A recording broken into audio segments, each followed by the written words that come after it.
U centru Zagreba otvorena izložba Sarajevska pop-rock scena 1961-1991. U Slavonskom Brodu održan memorijal Krešimira Blaževića. Predstavljen program Tvornice kulture. Uskoro počinje Jazz HR festival. Bliži se Hrvatska noć, koja će i ove godine u Frankfurtu okupiti najpoznatije domaće izvođače. Sajam Intervinil i ove godine privukao brojne ljubitelje gramofonskih ploča. Vlatka Kopić-Tena predstavlja spot za pjesmu Nove haljine. Zagreb je postao sjedište izložbe Sarajevska pop-rock scena 1961-1991. muzička razglednica, koja je izložena na trgu Bana Josipa Jelačića. Očekuje nas jedna lijepa priča, slavimo muziku, dakle u pitanju je i sarajevska muzička scena za period 1961-1991. Ovo nije samo priča današnjih naših suvremenika, nego prvenstveno i zbog generacija koje nam dolaze, mlađe publike, zapravo da se upoznaju sa muzikom jednog vremena. Evo, uz ove sjajne stihove, legendarne pjesme ima jedna tajna veza za sve nas, koja nas zapravo veže sa ovoga trga, dakle u Zagrebu, gdje se održava ova izložba fotografija naših legendarnih lidera i frontmena i izvođača, autora, poznate sarajevske pop škole i rock škole, naravno, da na neki način se prisjetimo onih lijepih dana kada su nastajale ove pjesme. Posjetitelji će se putem ove jedinstvene izložbe prisjetiti glazbenih legenda grada Sarajeva, koji su svojim autorskim, kompozitorskim i izvođačkim djelovanjem doprinijeli tom gradu, ali i cijeloj regiji. Ovo je na neki način neka zajednička kulturna povijest i evo, mnogi Zagrepčani koji dođu ovdje na trg mogu se uvjeriti, na neki način podsjetiti na neke bendove, na neke albume, na neke pjesme, jer je to, kako bi rekao, na neki način naša zajednička memorija.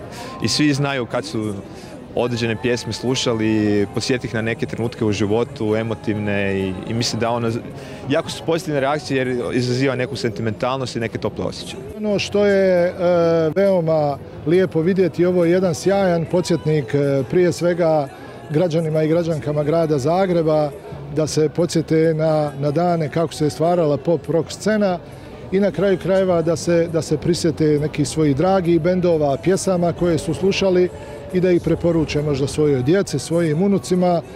Jedan lijep, mislim isto tako, poklon Sarajeva gradu Zagrebu. Svaki susret donosi nešto dobro, a naročito kad se pjeva.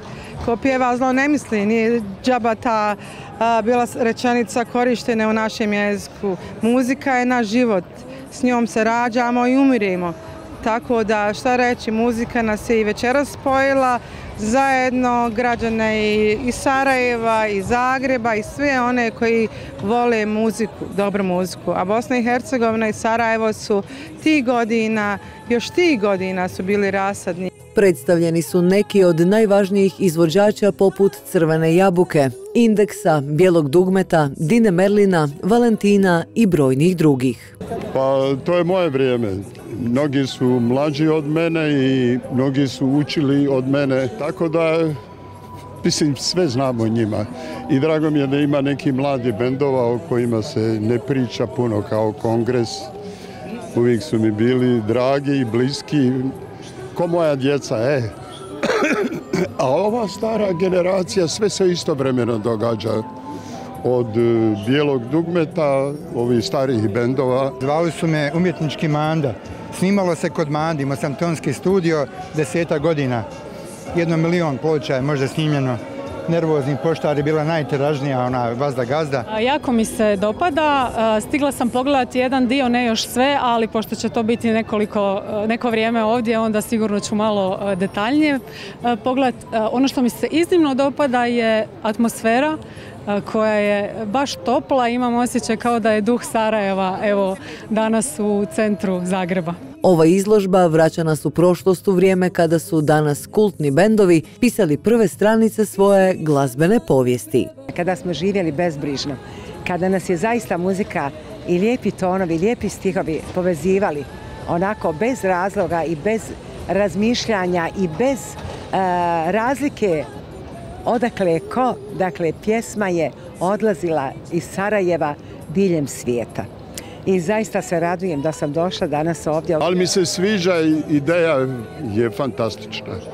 Nevjerovatno, Sarajlije dođu i naprave takvo dobro rješenje na sred trga. Ja sam si mislio kako će, koji je to prostor, ovo fantastično. Ne treba ništa dodavati, jednostavno to je kompletna priča. Ima neka tajna veza za sve nas. Ima neka tajna veza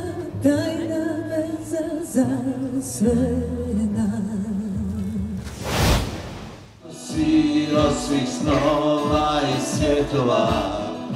Memorijal Krešimira Blaževića već gotovo 2 desetljeća čuva sjećanja na glazbenika i pjesnika koji je ostavio dubok trag u srcima publike. Krešo je, znate, bio samozatajan čovjek i zapravo on je svestran. Kada gledate jedna divna epopeja, period uz našeg slavnog maestra Mihajla Ferića, cijeli tamburaški orkestar, zato smo počeli i zahvaljujem se Stjepanu Živatoviću koji je na primu izveo određene pjesme. Poznat je kao osnivač grupe Animatori u kojoj je bio skladatelj, tekstopisac, pjevač i gitarist. Krešo je bio odličan tamburaš i to je rekao i naš proslavljeni maestro Ferić, ali taj dio njegovog života je manje poznat. Kao što je malo poznato da je on bio etnolog i da je bio magistar etnologije. Memorijal se kao i prijašnjih godina održao u Krešinom rodnom Slavonskom Brodu, koji sve ove godine čuva od zaborava Krešine pjesme poput Anđelina zovu da im skinemo krila, Ljeto nam se vratilo, Male curice i Kamo odlazi svjetlo. Krešo je bio pisac, Krešo je bio rock pisac, on je bio kant autor. Krešo je bio jedan fenomenalan čovjek koji, znate, se ne nameće, međutim dolazi do izražaja, fascinira vas. Skoro ćemo mladost pričat svojoj djeci.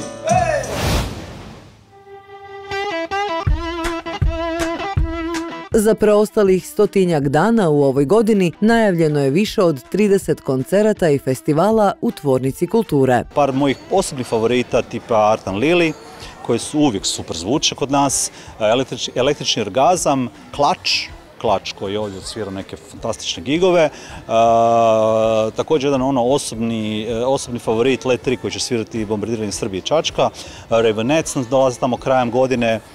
Jako puno. TVI će imati svoju koncertnu promociju albuma koji izlazi sad ovih dana. Dakle, jako puno svega svačeg, a pogotovo bi naglasak stavio na nešto što mene osobno najviše veseli, a to je program Burnout, koji radimo zajedno sa Croacijom, koji zapravo je serijal koncerata novih bendova, upcoming artista. Program Burnout je nastao s ciljem osnaživanja i jačanja nezavisne glazbene scene i regionalnih izvođača, a u suradnji s Croatia Recordsom ide korak dalje i stvara nove prilike za nezavisne izvođače. Tvornica ti zapravo dosta definira karijeru. Mi imamo izvođače koji su i rasli sa Tvornicom kulture, znači da su recimo odsvirali možda prvi koncert u malom pogonu, pa su onda lagano, sramežljivo punili ovaj veliki, da bi došli do toga da su napunili veliki. Dakle, tu govorimo o nekim bendovima koji su kroz par sezona se etablirali regionalno. Dakle, imamo njih s jedne strane, a s druge strane imamo artista kojima su koncerti ovdje bili veliki koncerti, označili su im karijeru. Bendu TVI Tvornica kulture već je dobro poznat koncertni prostor, a za ovu su jesen pripremili koncertnu promociju svog drugog studijskog albuma. Ovdje smo imali promociju prvog albuma i nekako logično je da imamo promociju drugog albuma. Drugi album je eklektičniji, malo i drugačiji, dakle prvi je bio klasični garažni rock album, Ovdje i dalje smo vjerni garažnom rock'n'rollu, jer to je ono što nas određuje, ali ima i nekako malo drugačiji pjesama, malo smo zaplivali i u neke druge pravce, malo surfa, malo bluza. Treba doći, treba vidjeti, treba poslušati naravno album.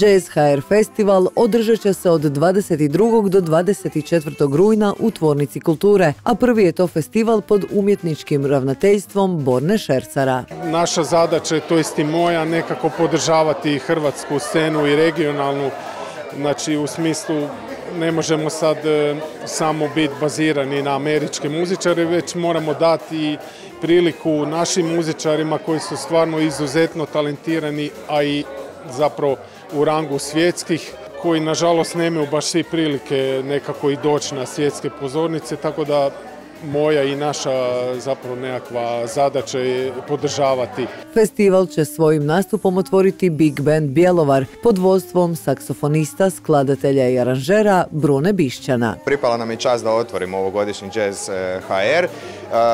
Imamo posebno jedan program, a to je da sviramo premijerno moj autorski album Clowning Around, koji izlazi sa Intec Musicom 22.9. na dan otvorenja.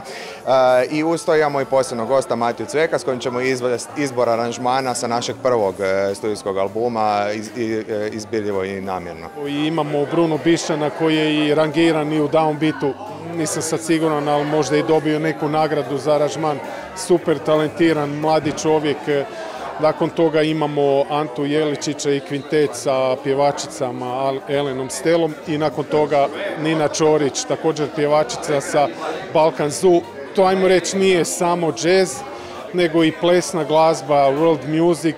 Treba prije svega spomenuti tradiciju i važnost Jazz HR festivala i sve ono što je njegova uloga, prije svega promicanje ove naše scene koja postoji i koja nije prepoznata samo u Hrvatskoj, već i u regiji. Tako da kada smo se prijavljivali na neke druge festivale i koncerte, kada smo kao Balkan Zoo tražili koncerte diljem regije, Jazz HR je uvijek bio jaka referenca. Tako da nam je jako drago u biti da ćemo se vratiti u Tvornicu kulture, ponovno stati pred zagrebačku publiku. Predstavit ćemo drugi studijski album Ante Jeličić kvinteta koji se zove Dadu, koji se sastoji od 8 autorskih kompozicija, koji je na nekom tragu hard bapa, bebapa, malo modernog džeza. I da, predstavit ćemo zapravo vatromet zvuka, da se tako izrazi. Jazz HR od ove godine uvodi neke novosti. Znači novi vizualni identitet koji ćemo još dorađivati. Nakon koncerata i prije i u pauzi, ako su dva koncerta, pošto je festival, imat ćemo vinil sessione sa našim priznatim i poznatim i kritičarima i muzičarima i ljubitelja vinila. Znači imat ćemo DJ Doka, to je Davor Hrvoj, Toni Sarešinić kao Tonik Elektronik i Leo Digri, isto DJ, isto zaljubljenik u vinile i u džez. Tijekom 3 festivalske večeri publika će imati priliku uživati u raznolikom programu koji uključuje instrumentalne sastave i vokalne interpretacije s bogatim regionalnim glazbenim nasljeđem.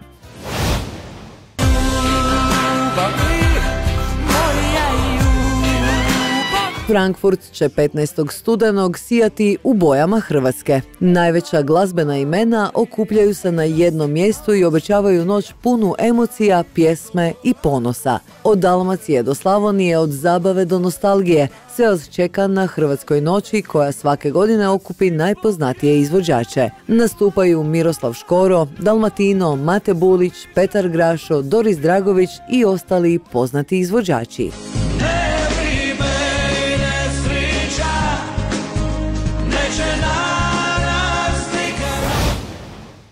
Sajam gramofonskih ploča Intervinil i ove godine privukao brojne posjetitelje na Zagrebački velesajam. Ovo sa ponosom mogu reći da je ovo već 3. Intervinil. Kao i prošle godine i ove godine smo imali isto jedno izdanje u 6. mjesecu. Očekuje nas najveći šop sa nosačima zvuka u Hrvatskoj stvarnosti.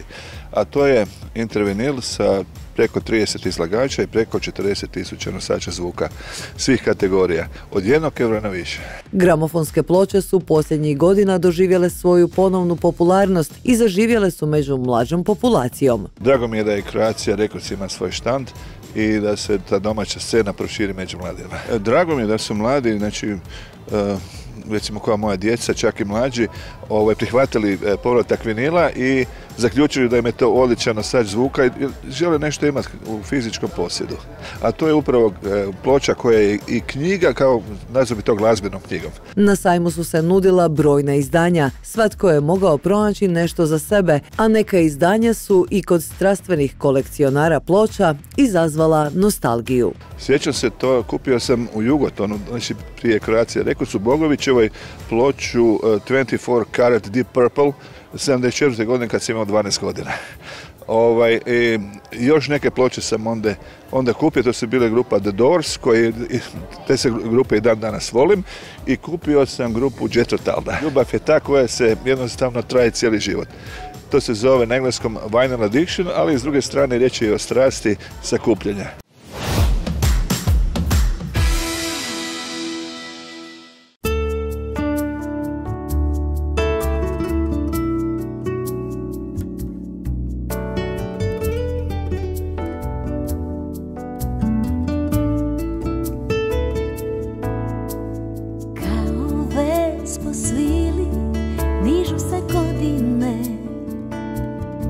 Konac po konac najtiše, još jedno ljeto prošlo je. Sve te niti mili tebi su vodile, u svakoj mojoj radosti uvijek si negdje bio ti. A ko da se vatra sva pretvorila u dim, i vrijeme je da prozore otvorim, da kupim nove haljine, da se lopita šta mi je, da me u zoru ptice kući doprate, da sadim bijele dalije, radim što nisam ranije. Kasno je onda kada kažem kasno je.